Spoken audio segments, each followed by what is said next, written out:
So this month in our caregiver training, we're going to be discussing HIPAA and also giving some information on elderly rights.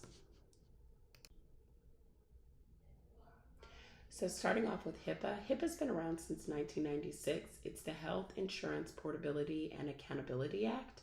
It is a federal law that started back in 1996 to help people maintain insurance, even when they went to different jobs or they needed to swap insurances to another carrier. And it prevented the insurance companies from basically trading information about how much it would cost to care for people. So it's a act that was created to hopefully protect people's privacy. So diving a little bit deeper into HIPAA and what it is, information covered by HIPAA is called Protected Health Information, also known as PHI. It is information that we receive, that we create, that we know that has to do with our patients' medical records, anything that has to do with their health conditions. HIPAA protects those people's privacy, any person's privacy that's receiving health care. It can be any information that is electronic, verbal, printed, that is shared among people, anything that has to do with their health file. It also gives people the rights to obtain their own health information. So if they need copies of their medical records, it gives them the right to obtain those records, as well as send them to whoever they want if they're swapping to another doctor, if they're going to another hospital. It also limits the trade of these information to other persons. So most of us have been to the doctor's office recently, so you know that when you walk in, oftentimes in that consent form, or it should be, that it gives you the right to share that information with whoever you want. You can put down emergency contacts and things like that, but you can also put down that you don't want your information shared with other people. Our patients, even though they're home and vulnerable and often depend on others to take care of appointments for them, also have these rights about where they want their information shared and with who with.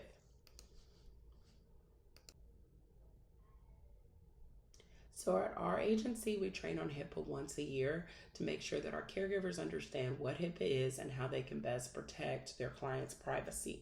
One thing to remember that when you are thinking of HIPAA and privacy is that you only want to share what you need to share to protect your client and protect yourself.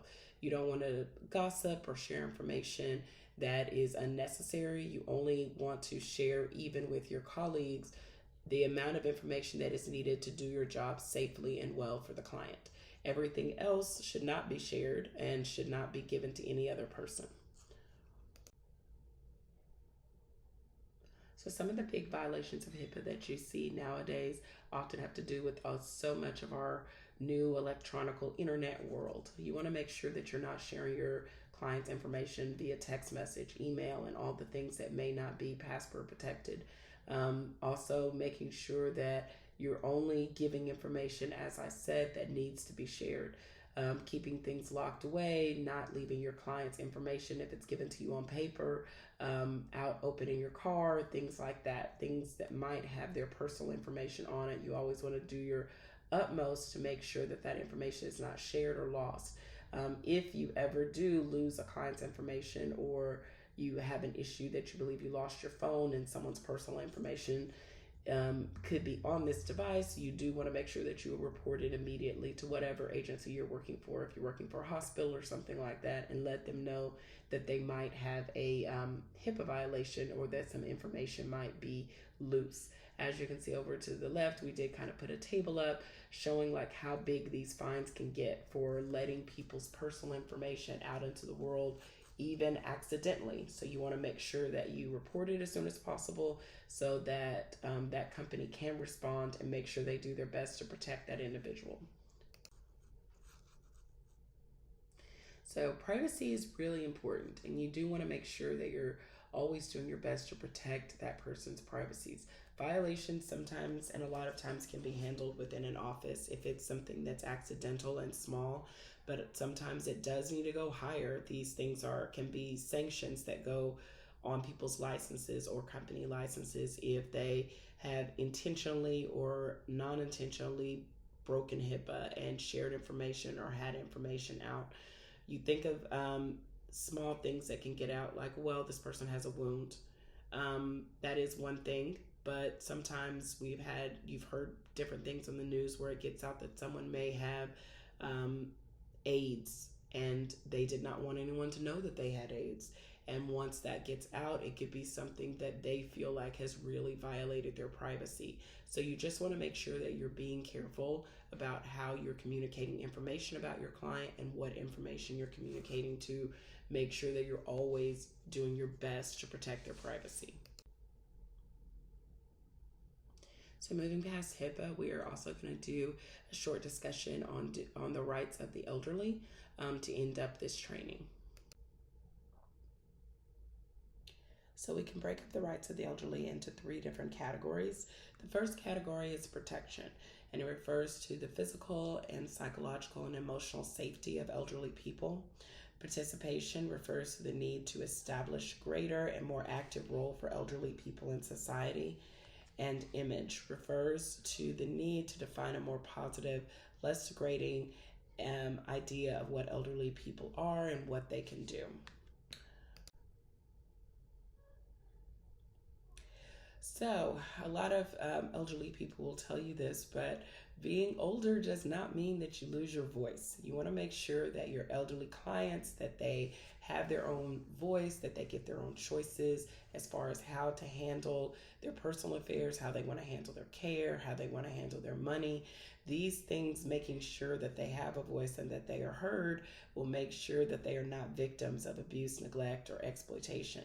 We want to make sure that we're treating always our clients with dignity, respect, and making sure that what they want to happen while they're getting their treatments handled, while they're getting their non-medical services, that they are being heard, that their voice is being listened to, and that they're able to contribute with their plan of care as well as their life at all times.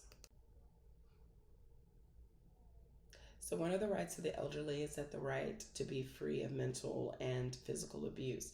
Sometimes our elderly clients, they are vulnerable, they are weaker, they may be spending more time at home, but they always have the right to be protected by those around us, by their family, by their friends, and any neighbors. If you see elderly abuse going on, you should always make sure that you're reporting that right away so that we can protect these individuals when they most need our protection. They also have the right to privacy. So just because you are older does not mean that we can just share all of their medical information, that we can discuss like how they want their things handled, what they want to happen with them. We still need to make sure that they are deciding if they want to share their information with others, if they want their family to know how sick they are, what treatments they're getting. They still get the choice on whether they want to share that information or they don't want to share that information. Sometimes we are in those positions as caregivers where we're opening mail for them, where we're assisting them with medical appointments. And because of that, we get to hear a lot of information. That does not mean that when their daughter walks in the room, they want us to share that information. So just make sure that you are protecting their privacy. They have a right to be private. They have a right to withhold information if they choose to. Elderly people also have the right to information and the choice regarding their medical conditions and care. They have the right to understand what their treatments are, what is going to happen to them. They have the right to decide whether they want that treatment or not, to choose between different treatments. They have the right to choose different physicians, different agencies, things like that. Caregivers, when they are in their home. Sometimes our caregivers are saying, I want to stay there, and we understand that. But this person, just because they're older, does not mean that they don't lose their right to choose. We tell our clients that all the time. If you wish to change your agency, we understand. We'll miss you, but we do understand that you always have a choice. You have a choice which doctor you go to, which hospital you go to. They have a choice in how they want their plan carried out.